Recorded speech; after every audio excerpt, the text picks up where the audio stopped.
오늘 우리가 함께 나눌 말씀은 베드로전서 4장 8절 우리 한 절 말씀을 함께 읽도록 하겠습니다. 베드로전서 4장 8절 한 절 말씀만 우리 함께 읽도록 하겠습니다. 베드로전서 4장 8절 말씀입니다. 베드로전서 4장 8절 말씀 함께 한 목소리를 읽도록 하겠습니다. 시작. 무엇보다도 뜨겁게 서로 사랑할지니 사랑은 허다한 죄를 덮느니라. 아멘. 네, 여러분 우리 코로나 사태를 통해서 또 여러 가지 힘들고 어려운 길들을 다 보내고 계시지 않습니까? 마스크를 쓰고 다니는 것도 그냥 답답하고 힘들죠. 특히 또 좀 이렇게 성능이 좋은 마스크를 쓰면 답답하고 또 이렇게 숨쉬기도 곤란하고 힘들고 어려운 그런 삶을 살고 있습니다. 그러니까 참 우리의 삶이 그런 것 같아요. 너무 답답하고 힘들고 어려운 인생을 사는 연속인 것 같습니다. 그래도 여러분 오늘 이 주일 예배가 여러분들에게 무엇보다도 위로가 되기를 주의 이름으로 간절히 축원하고 또 이 시간이 통하여서 더욱더 여러분들 가운데 그 마음속에 주님의 평안이 함께 하시기를 주의 이름으로 간절히 축원합니다. 여러분 모두가 그런 마음으로 사모하시고 예배 가운데 주시는 하늘의 신령한 은혜가 임하기를 주의 이름으로 간절히 축원합니다. 여러분들은 자기 자신이 마음에 드시는지 모르겠습니다. 정말 나는 마음에 쏙 든다. 나는 너무나도 멋지다. 이런 생각을 하는 사람들이 많이 없을 것 같아요. 아마 이 질문을 받으면 대부분의 사람들이 거의 예외 없이 다 얘기할 겁니다. 마음에 들지 않아요. 이렇게 대답을 하겠죠. 사실 앞에 있는 저도 제 자신이 얼마나 마음에 들지 않는지 모릅니다. 늘 후회하고 한숨을 내쉬고 그 제 자신을 원망할 때가 종종 있게 되는데요. 그럼 왜 우리는 자기 자신이 마음에 들지 않는 걸까요? 많은 이유가 있겠지만 대부분의 사람들이 이 자기의 단점만 보려 하기 때문인데요. 뭐 이런 경우 있지 않습니까? 나는 왜 화를 참지 못하는 거지? 왜 나는 이렇게 게으른 거지? 왜 내가 그때 그렇게 행동한 거지? 이렇게 생각할 때가 많이 있으면서 이 자기에 대한 자존감이 무너지는 상태니까 자기 자신이 마음에 들지 않는 것이 당연합니다. 그리고는 이내 이런 결심을 하죠. 나는 나 자신을 좋아하지 않기로 했어. 이런 생각을 할 때가 있습니다. 물론 이런 결심을 작성하거나 표처럼 붙여놓지는 않겠지만 우리의 내면 속에서 이미 그러한 결정을 했기 때문에 이 단점은 극대화되고 다른 사람들과 자기 자신을 비교하면서 이 자신의 변화에 대한 의지가 꺾일 수밖에 없습니다. 그러면 이 자기 자신을 사랑하지 않는 사람들은 과연 어떤 모습을 보이게 되는 걸까요? 당연히 이제 나타나는 결과가 있는데 누군가를 포용하고 수용하고 받아들이는 일이 불가능합니다. 그러니까 화를 참지 못할 뿐 아니라 누가 잘 되는 꼴을 볼 수 없고 이 모든 것이 불만인 상태가 됩니다. 그래서 이 관계적인 측면에서도 여러 가지 문제들이 발생되고 나아가 부부관계에서도 더 큰 문제가 발생될 수밖에 없는 거죠. 특히 성경에서 부부는 이 한 몸으로 부름받았다라고 말하는데요. 이 부부는 서로 벌거벗었으나 이 부끄럽지 않은 관계입니다. 그래서 결혼을 하게 되면 전에는 알지 못했던 새로운 즐거움을 누릴 수 있고 행복을 가질 수 있게 되는데 전도서 9장 9절에 보면 이렇게 말합니다. 내 헛된 평생의 모든 날 곧 하나님이 해 아래에서 내게 주신 모든 헛된 날에 내가 사랑하는 아내와 함께 즐겁게 살지어다. 그것이 내가 평생에 해 아래에서 수고하고 얻은 내 몫이니라. 이렇게 말합니다. 하지만 이런 행복과 즐거움은 이제 가장 중요한 그거는 바로 자기를 사랑하는 데서부터 시작한다라는 거죠. 부부뿐 아니라 모든 관계가 다 그렇습니다. 이 자신을 사랑하지 못하고 내가 얼마나 소중한 존재인지를 알지 못하면 누군가를 받아들이는 것이 굉장히 어렵고 힘이 든다는 거죠. 그래서 어렸을 적에 상처를 많이 받은 사람들, 사랑을 받지 못한 사람들, 자기 자신을 사랑하지 못했던 사람들은 그 어떤 나타나는 특성들이 나중에 이제 크게 되면은 그게 이제 누군가를 받아들이지 못하는 안타까운 상처로 그렇게 남게 되는 겁니다. 그래서 가정의 시작 또 자녀를 사랑할 때도 마찬가지고 부부의 행복이나 모든 것들은 자기 자신을 사랑하지 않고서는 불가능하기 때문에 원만한 부부생활 그리고 인간관계의 시작은 바로 자신과의 문제를 해결했을 때만 가능하다는 거죠. 그러면 자기 자신을 사랑하기 위해서 우리는 먼저 어떻게 해야 될까? 그러니까 이 관계의 틀어짐 이런 부분을 해결하기 위해서는 먼저 자신을 사랑할 줄 알아야 되는데 그 방법은 첫째로 우리가 받은 사랑을 기억해야 합니다. 요한복음 3장 16절인데요. 우리 함께 다 같이 읽도록 하겠습니다. 시작. 하나님이 세상을 이처럼 사랑 사랑하사 독생자를 주셨으니 이는 저를 믿는 자마다 멸망치 않고 영생을 얻게 하려 하심이니라. 아멘. 로마서 8장 38절 39절 함께 읽도록 하겠습니다. 시작. 내가 확신하노니 사망이나 생명이나 천사들이나 권세자들이나 현재의 일이나 장래의 일이나 능력이나 높이나 기품이나 다른 아무 피조물이라도 우리를 우리 주 예수 그리스도 안에 있는 하나님의 사랑 안에서 끊을 수 없으리라. 아멘. 또한 시편 139편 1절부터 4절에 보니까 이렇게 말합니다. 여호와여 주께서 나를 감찰하시고 아셨나이다. 주께서 나의 앉고 일어섬을 아시며 멀리서도 나의 생각을 통촉하시오며 나의 길과 눕는 것을 감찰하시며 나의 모든 행위를 익히 아시오니 여호와여 내 혀의 말을 알지 못하시는 것이 하나도 없으시니이다. 이렇게 우리에게 말해주고 있습니다. 그러니까 우리가 이 가장 먼저 자기 자신을 사랑하는 방법 중에 하나는 바로 이 하나님이 우리를 사랑하신다는 사실을 깨닫는 거예요. 그러니까 하나님의 사랑은 끝이 없고 그분의 사랑은 자기 아들을 우리에게 내어주실 정도로 위대한 사랑입니다. 그런데 우리가 이 자기 자신을 미워할 권한이 어디 있겠습니까? 하나님이 우리를 사랑하시는데 우리가 나를 미워한다거나 나를 어떤 정죄한다거나 그럴 수 있는 권한은 가지고 있지 않다라는 거예요.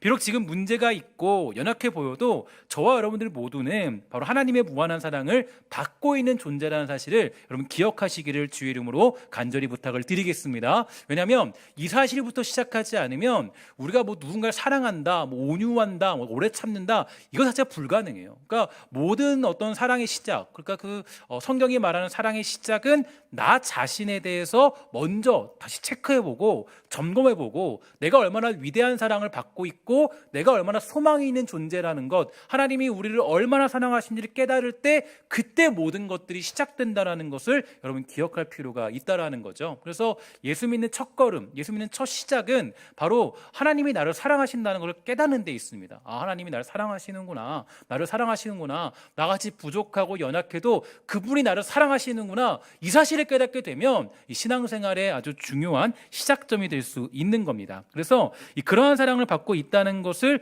기억함으로 우리는 자기 자신을 사랑해야 될 필요가 있습니다. 두 번째로 우리가 자기의 허물을 덮을 줄 아는 모습이 또 요구되는데 이게 정말 저는 참 은혜가 됐어요. 그러니까 말씀을 묵상하고 또 여러분들과 부부와 또 가족에 관한 관계들을 이야기하면서 어떻게 하는 것이 옳은 길인가 고민을 굉장히 많이 했거든요. 고민을 많이 하면서 이제 느끼게 된 것은 이 자기 허물, 그러니까 우리가 허물을 덮어줄 줄 아는 것이 정말 사랑의 능력이구나라는 것을 알 수가 있었습니다. 그러니까 자기 허물을 덮으라는 것은 자신이 저지른 죄의 문제에 대하여 관대하라는 것이 아니라 그 허물을 인정하고 받아들이고 그러한 자신을 사랑하라는 거예요. 로마서 5장 8절에 보면요, 우리가 아직 죄인 되었을 때 그리스도께서 우리를 위하여 죽으심으로 하나님께서 우리에게 대한 자기의 사랑을 확증하셨다 이렇게 얘기합니다. 여기서 우리가 굉장히 중요한 사실을 알 수가 있는데요, 바로 이 그리스도께서 우리를 위하여 죽으셨는데 이게 참 놀라워요. 그때가 언제냐? 그때가 중요한데 그때가 언젠가 보니까 우리가 아직 죄인 되었을 때라는 거예요. 저는 이게 너무나도 저에게 신학적으로 공부하고 또 하나님을 만나게 되면서 너무 충격적이었어요. 왜냐하면 우리가 아직 죄인 되었을 때, 그때 우리가 사랑을 받았대요. 그때 예수님이 돌아가셨대요. 그때 예수님이 죽으셨대요. 우리는 아무런 어떤 변화도 없고 뭐 죄에 대한 자각도 없고 우리가 어떤 가지고 있는 능력도 없는데 그럼에도 불구하고 우리가 죄인 되었을 때 그분이 우리를 위해서 죽으셨대요. 우리가 아직 죄인 되었다는 것은 모두 모른 채 그저 죄에 흥겨워 치유해 있을 때 조금의 변화가 있거나 조금의 어떤 자각이 있거나 그 죄에서 벗어나고자 할 때가 아니라 아무런 자각도 없고 아무런 생각도 없는 상태에 있을 때 예수님은 우리를 위해 죽으셨습니다. 저는 이게 굉장히 큰 은혜고 너무 큰 충격이었어요. 보통 우리가 자기 자신이 자랑스럽고 나에게 뭔가 보상을 해줄 때는 내가 뭔가 잘했을 때, 내가 뭔가 그럴싸할 때 그때 아닙니까? 내가 뭔가 조금 괜찮아 보일 때 그때 뭔가 나에게 좀 보상을 해주고 잘해주잖아요. 최근에 저도 이제 가끔 이런저런 이야기를 하면서 저 자신에 대해서 좀 놀랄 때가 있었습니다. 어떤 때냐면요, 지금 제가 이제 이렇게 이 사람 저 사람 얘기를 하다 보니까 제가 했던 말 중에 이 두 가지의 문장이 참 저에겐 자랑스러웠어요. 제가 만들어낸 말인데 이 두 가지 말이었어요. 하나는 지난 2부 예배 때 설교하면서 이렇게 얘기했어요. 고난과 고통은 늘 무지함에 빠져있는 우리를 쫓아온다. 멋진 말 아니에요? 그죠? 저만 멋지다니까요. 저 너무나도 어떻게 내가 이런 문장을 만들 수 있지? 이런 문장을 만들 수 있지라는 굉장히 자부심이 막 떠올랐어요. 그리고 또 이제 제가 누군가 얘기하면서 이런 문장을 말했습니다. 우리는 이성이 아닌 감정을 따르지만 이성은 감정을 조절해주는 역할을 할 뿐이야. 제가 이런 얘기를 했어요. 너무 놀라웠어요. 아니 내가 어떻게 이런 문장을 말할 수 있고 이렇게 멋진 문장, 마치 어떤 거기 인터넷에 나오는 문장을 나 혼자 만들 수 있을까? 이런 생각을 했습니다. 제가 이런 문장을 하면서 제 스스로 얼마나 대견스러운지 몰라요. 야, 나도 이런 문장을 만들 수 있구나. 이렇듯 보통 우리가 자기 자신을 칭찬하고 보상을 해줄 때는 내가 뭔가 그럴싸했대요. 뭔가 괜찮아 보일 때요. 뭔가 내가 좀, 나 이 정도쯤이면, 야, 괜찮다. 이대희, 너무 잘했어. 이렇게 했기 때, 그때 좋잖아요. 그래서 이때 뭐 아니면 자기 자신을 그럴 때 자기를 이렇게 칭찬하게 됩니다. 그래서 보면은요, 이 자기 자신을 사랑하지 못하는 사람들의 특징은 자기 자신을 좀 포장하죠. 그러니까 여러 가지 것들로 자기 자신을 포장할 때가 있고, 아주 좋은 것들로 포장을 하고, 또 의리의리한 집이나 아주 엄청나게 좋은 자동차나 그런 것들로 자신을 포장할 때도 있습니다.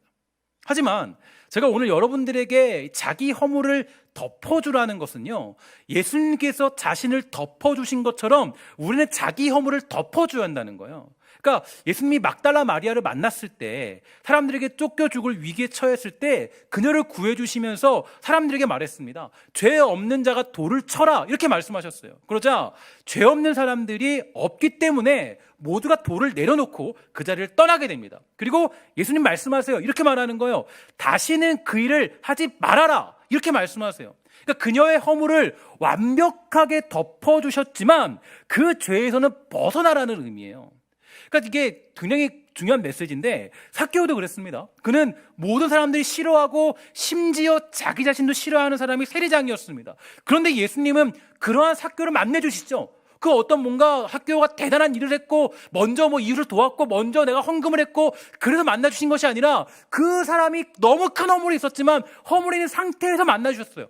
그리고 그 허물을 덮어주시자 삭개오가 뭐라 그래요? 내가 가진 모든 재산을 다 풀어서 다 나눠주겠습니다.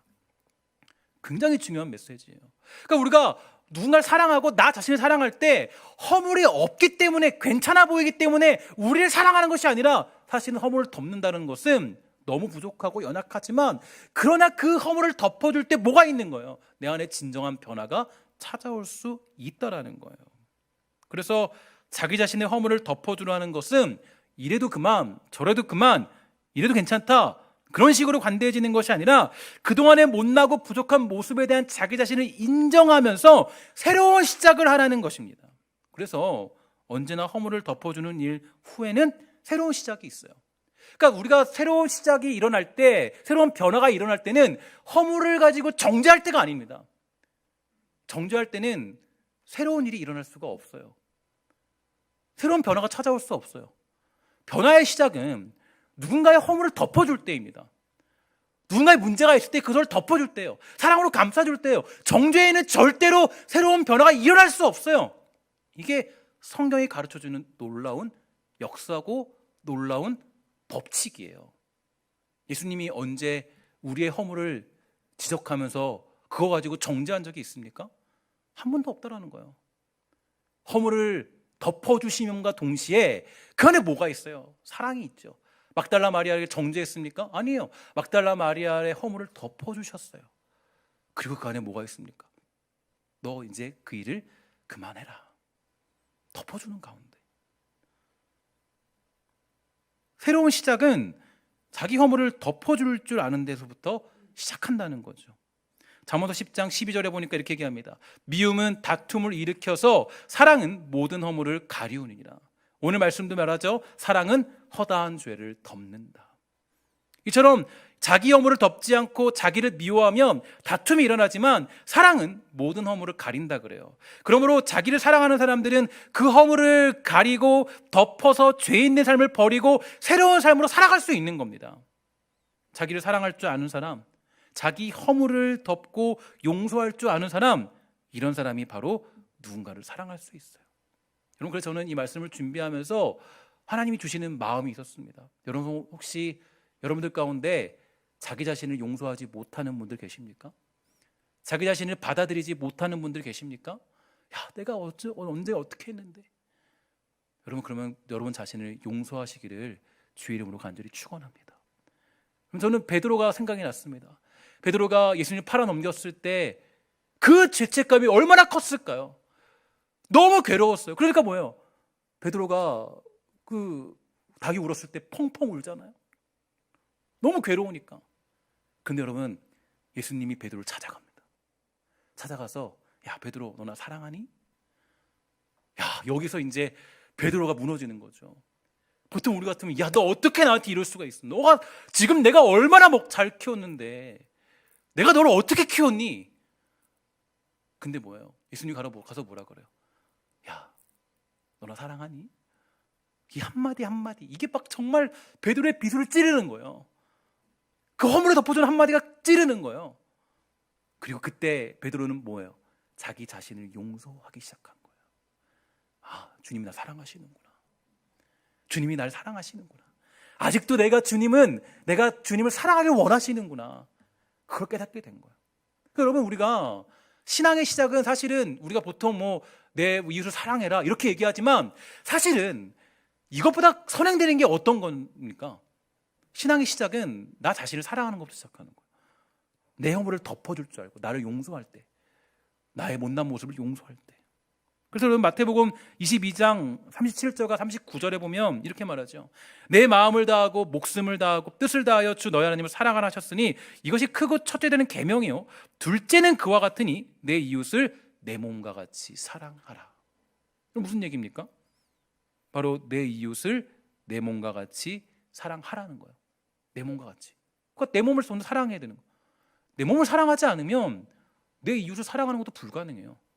나를 미워하면 내 이웃도 미워하는 거예요. 나를 용서하지 못하면 상대방도 용서할 수 없는 거예요. 내 안에 용서가 없으면 상대방도 용서할 수 없어요. 내 허물을 덮어줄 줄 모르면 상대방의 허물도 덮어줄 수 없습니다. 나를 사랑할 줄 아는 사람이 이웃을 사랑할 수 있고 나아가 자기 아내와 남편, 가족들을 사랑하고 돌볼 수 있게 됩니다. 그러므로 우리는 무엇보다 자기 자신을 사랑하는 것이 중요한 것이죠.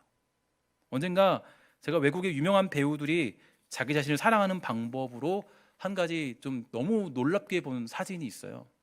메이크업을 지운 겁니다. 그러니까 영화 배우인데 이제 아주 헐리우드의 아주 유명한 영화 배우예요. 두 명의 사진을 준비했는데 한번 보시면 혹시 사진이 보면 누군지 혹시 아시겠습니까?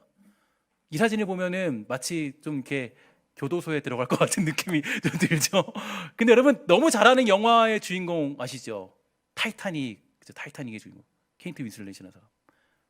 여러분, 근데 이 사람이 화장을 지우고 사진을 찍고 올린 거예요, SNS에.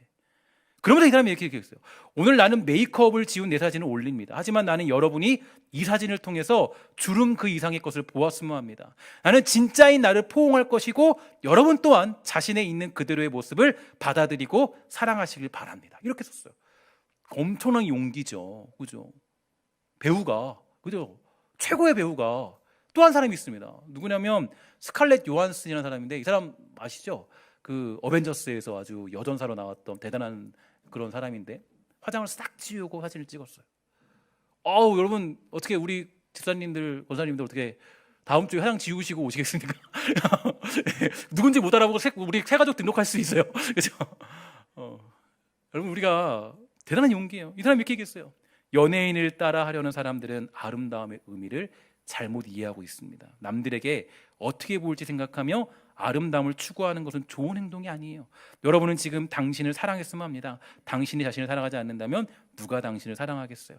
세상이 원하는 내가 아닌 나 자신을 사랑하는 법을 배웠으면 합니다. 그러니까 여러분, 제가 이게 성경적인 내용은 아니지만, 성경을 목사님이 기독교인은 아니지만, 제가 사실 이거를 캡처를 딱 해놨거든요. 보면서 너무 놀라운 거예요. 아니, 어떻게 여배우가 이런 용기가 있을까? 여배우는 너무 이쁘고 너무나도 그렇게 여러 가지 그런 치장을 하고 나와야 되는데 이게 너무 불가능한 거예요. 자기를 사랑하지 않으면 불가능한 거예요. 그러니까 많은 사람들이 자신을 사랑하는 것이 행복의 시작이고 상대방을 받아들이며 모든 인간관계에 기초한 사실을 동의하고 있습니다.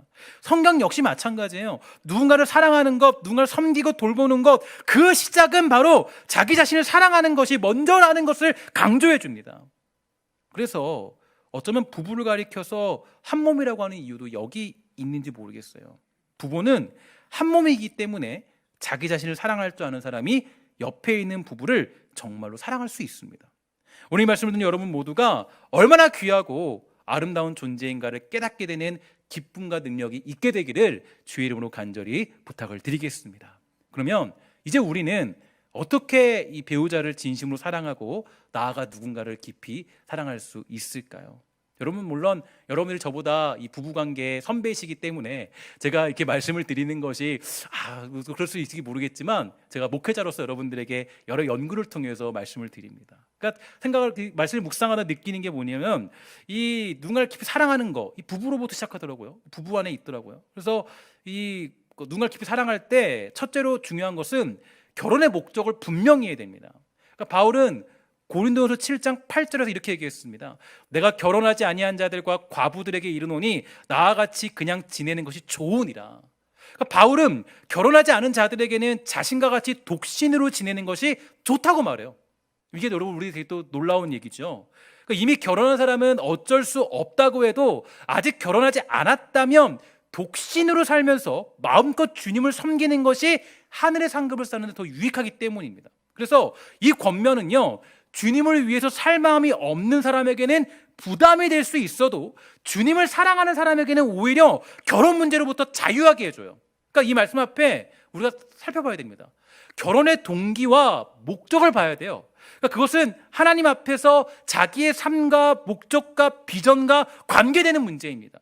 즉 자기 인생을 무엇을 위해 살고자 하는가에 따라서 결혼 문제가 결정될 수 있다라는 거예요. 바울 자신은요, 이 자기를 죄에서 구원하신 예수 그리스도를 위한 삶이라면 자기 목숨이 살고 죽는 것이 큰 문제가 되지 않았습니다. 오직 자기 안에서 예수 그리스도가 존귀하게 되는 삶 그 자체를 중요하게 생각하기 때문이에요. 그래서 그가 얘기합니다. 그는 결혼하지 않은 채 오직 주님만을 위해 사는 게 더 유익한 편을 택한 거예요. 자, 여기서 중요한 얘기가 나오죠. 결혼하는 것이나 결혼하지 않는 것이나 혼자 사는 것이나 아무것도 잘못된 것은 없습니다. 중요한 게 뭐냐면 오직 주님께 받은 사랑을 더욱 깊이 깨달으며 상대방을 주의 사랑으로 사랑할 수 있는 쪽을 택하는 것이 중요하다는 거예요. 그런데 어떤 사람들은 결혼하고 나면 신앙이 더욱 흔들린 사람들도 있습니다. 어떤 사람들은 그 부부관계를 통해서 더욱 주님께 영광 돌려야 되는데 그런데 우리가 그러지 못할 때가 더 많이 있어요. 주 안에서 부름받은 동역자임을 알고 주님이 기뻐하시는 가정으로 세워가기를 힘써야 되는데 함께하는 것이 좋으니까 때로는 그 사실을 잊어버려서 부부의 의미를 놓쳐버릴 때가 많이 있다라는 거예요. 그러니까 우리에게 중요한 건 사실 가장 중요한 것은 내가 지금 살아가는 방식을 통해서 하나님께 영광을 돌리는 삶을 살고 있는가, 이게 가장 중요한 것이지 뭐 부부가 중요하고 뭐 독신이 중요하고 이런 것이 아니라는 거예요. 부부는 하나님이 우리를 사랑하시기 때문에 주신 선물입니다. 그렇다면 우리는 주 안에서 더욱 사랑하기를 힘써야 돼요. 그래서 제가 5월 달에 그 주제를 정하면서 그렇게 말씀드렸죠. 부부는 뭐라 그랬어요? 평생의 뭐예요? 동역자라고 평생의 동역자. 평생 동역자예요. 이 동역자라는 의미는 하나님의 나라와 영광을 위해서 달려가고자 하나님이 주신 선물이지 그냥 이 여자와 남자를 통해서 그냥 내가 만족을 누리고 기쁨을 누리라고 주신 선물이 아니라는 거예요. 우리가 가장 중요한 것은 하나님께 영광 돌리고 그 비전과 목표를 이루도록 허락해 주신 동역자라는 마음을 가지게 되는 것이 무엇보다 중요하다는 것을 말해주고 있습니다. 그래서 함께하는 부부, 여러분이 주신 자녀, 그 모든 사람들은요 하나님이 주신 선물이고 동역자라는 사실을 잊지 마셔야 돼요. 보통 우리가 자녀에 목매고 살 때가 많이 있지 않습니까? 자녀를 위해서 막 다 해주고, 그죠? 동역자 개념이 없기 때문이죠. 하나님의 동역자로서 주신 선물로서 우리가 사실은 이 자녀를 동역자로 대해야 돼요.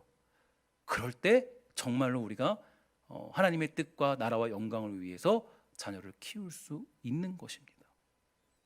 두 번째로 우리는 상대방의 허물도 덮어주어야 합니다. 사람에게는 누구나 허물이 있습니다. 그런데 그 허물을 덮어주는 것이 하나님의 뜻인데요. 이 잠언서 17장 9절에 보면 이렇게 말합니다. 허물을 덮어주는 자는 사랑을 구하는 자요, 그것을 거듭 말하는 자는 친한 벗을 이간하는 자니라. 우리가 하나님의 사랑 가운데 있다면 남의 허물이 있을 때 드러내기보다는 덮어줘야 됩니다. 심지어 성경은 사람이 비밀이 있는 것을 인정해 주라고 얘기해요. 두루 다니며 헌담하는 자는 남의 비밀을 누설하나니 입술을 벌린 자를 사귀지 말지니라. 이 사람 저 사람 허물을 누설하면서 다니는 자는 사귀지 말라는 거예요. 신실한 자는 남의 비밀을 덮어주고 숨겨줍니다. 스스로 허물이나 비밀을 말하기 전까지는 우리가 더 덮어주고 기다려야 돼요. 허물을 덮어주는 것은 우리가 변화되어야 될 모습이 됩니다. 사실 부부관계가 가장 그렇죠. 그러고 보니까 제가 생각을 좀 해봤어요. 내 허물을 가장 잘 알고 있는 사람은 누굴까? 누굴 것 같아요? 제 아내겠죠, 그죠? 제 아내가 제 허물을 가장 잘 알고 있습니다. 그래서 사실 그 아내가 그 뒤에 있지만 저는 제가 설교할 때 가장 힘든 사람이 누구냐면 제 아내가 있을 때 설교하기 힘듭니다. 사실은 설교가 왜 힘드냐면 제 허물을 너무 잘 알고 있으니까, 그죠? 제 모습을 너무 잘 알고 있으니까, 제가 얼마나 부족하고 연약한지 가장 잘 알고 있는 사람이 제 아내니까 사실은 쉽지 않아요. 만약에 제 아내가 저한테, 물론 그러지 않지만, 당신이나 잘하세요 그러면 저는 할 말이 없어요. 할 말이 없어요. 근데 여러분, 부부의 강점이 뭐예요? 제가 부부 관계를 이렇게 지내오고 또 짧은 그런 시간을 보내면서 느낀 게 있어요. 하나님이 너무나도 큰 축복이라는 게 왜 부부관계가 필요하냐, 왜 결혼시켰냐 보니까 이걸 느끼더라고요. 뭐냐면 부부관계를 통해서 배우는 게 있더라고요. 상대방의 허물을 덮어주는 훈련을 하더라고요. 아내가 저한테 한 번도 내려가서 제가 설교하고 내려갔더니 당신이나 잘하세요 그런 적 한 번도 없어요. 항상 제가 너무 부족하지만 저한테 얘기하기를 목사님 은혜 받았어요, 감사해요, 저한테 얘기해주고 너무 고마워요, 얘기해주고. 사실 우리가 누구의 허물을 덮어주는 것은 우리 체질에 맞지 않죠. 솔직히 해서 우리는 허물 덮어주는 거 우리 어울리지 않잖아요.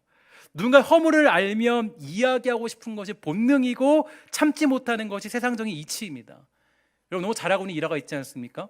임금님 귀는 뭐예요? 당나귀 귀. 그거를 알게 되자 이 사람이 거의 미칠 지경에 이릅니다. 이걸 누설하고 싶은데, 말하고 싶은데, 왕의 허물을 알았으니 그냥 그 허물을 다 소문내고 싶은데 숲에 가서 막 소리 지르는 거죠. 임금님 귀는 당나귀 귀. 근데 저는 이게 너무나도 이 성경을 깨달으면서 너무나도 잘 깨달았어요. 야, 이게 인간의 본능이구나. 이 땅을 살아갈 때 육체를 가진 모든 사람들은 이게 우리 인간의 본능이에요. 누군가 허물을 알면요, 절대로 그것을 우리는 덮어주려고 하지 않습니다. 누군가한테 얘기하죠. 얘기해서 저 사람이 그랬대, 김지사가 그랬대, 누가 그랬대. 그게 우리가 가지는 본능이잖아요. 그래서 사실 여러분들도 인정하고 저도 인정하는 게 뭡니까?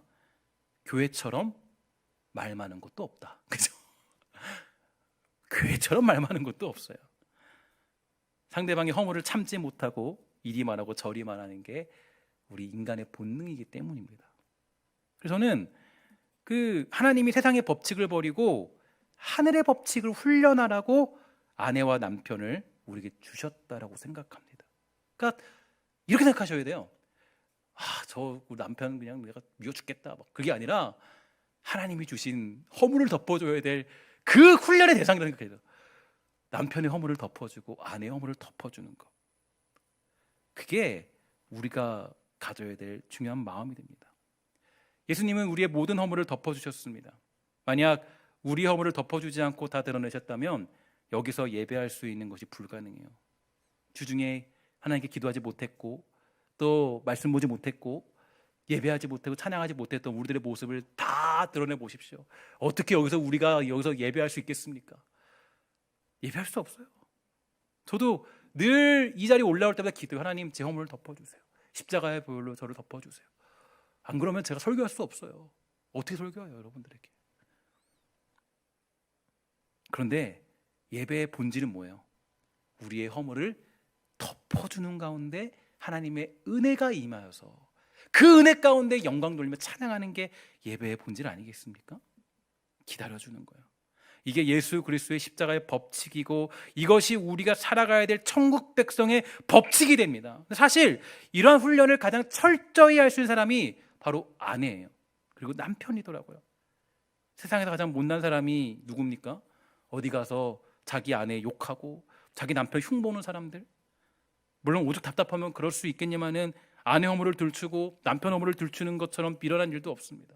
조금 잘못한 일이 있어도 참아주고 이해해주고 허물을 덮어주는 것, 사실 이것이 우리가 부부 생활을 통해서 성숙해야 될 영적인 훈련의 자세예요. 부모는 자기 몸으로 자녀를 낳아서 그 자녀를 받아줄 수 있지만 부부는 서로 다른 집안에서 태어나서 가풍도 다르고 혈액도 다르고 먹는 음식도 달랐습니다. 하지만 왜 하나님이 만나게 하셨을까요? 여러분, 다른 거 아니에요. 허물 덮어주라고, 그를 훈련하라고, 허물 덮어주라고. 그래서 하나님이 주신 선물이에요. 여러분과 저희들의 본향은 어디입니까? 하늘이죠. 천국이에요. 천국 백성이에요. 그러면 우리의 그 천국 백성의 법칙은 뭐예요? 허물을 덮어주는 게 우리의 천국 백성의 법칙이에요. 그 법칙을 훈련토록 하기 위해서 여러분의 남편을 주신 거예요. 여러분의 아내를 주신 거예요. 남편이 속썩여도 여러분 미워하지 마시기를 주의 이름으로 부탁을 드리겠습니다 라고 하면 속상하신 분들이 많이 있을 겁니다. 그죠? 그래서 여러분, 우리가 그 허물을 덮어주는 훈련을 하도록 하기 위해 주신 하나님의 선물이죠. 그래서 부부는 운명 공동체와 같습니다.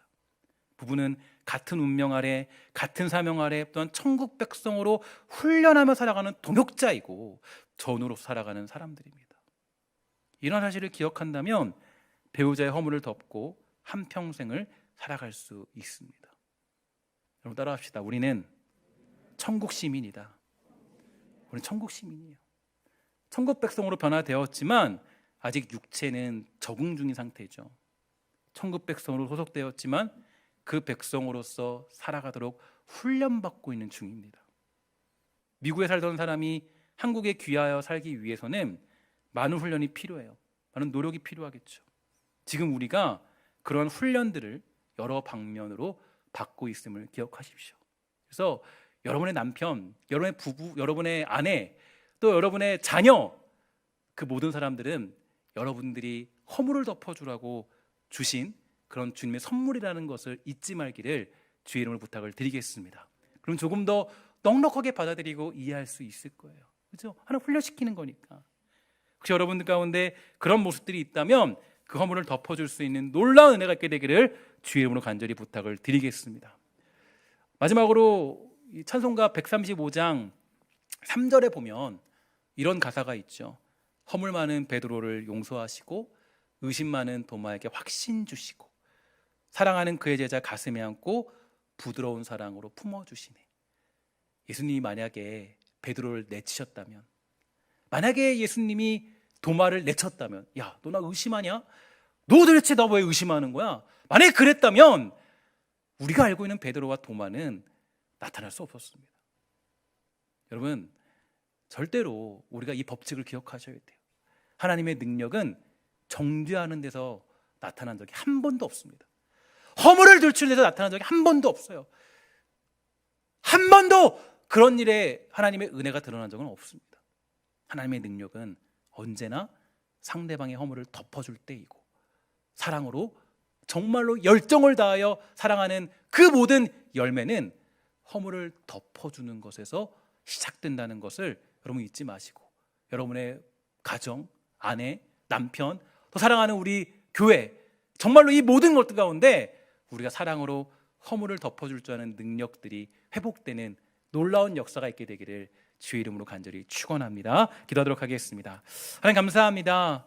우리가 정말 하나님께 용서받고 우리가 그 모든 허물을 덮어주셨는데 우리는 아직도 누군가의 허물을 들춰내기에 우리는 앞서고 있습니다. 하나님, 혹시라도 그런 모습들이 있다면 우리 그런 모습들을 내려놓고 정말 주님께서 주신 그 놀라운 은혜와 사랑을 우리의 마음속에 깊이 새겨서 그 상대방의 허물을 덮어주며, 특히 나에게 주시는 훈련 상대인, 또 함께 주시는 그 정말로 선물인 우리 아내와 남편, 우리 자녀의 허물들을 잘 덮어줄 줄 아는 그 놀라운 천국 시민으로서의 훈련들을 잘 감당할 수 있도록 주님 허락하여 주시옵소서. 모든 말씀 예수님의 이름으로 간절히 기도합니다. 아멘.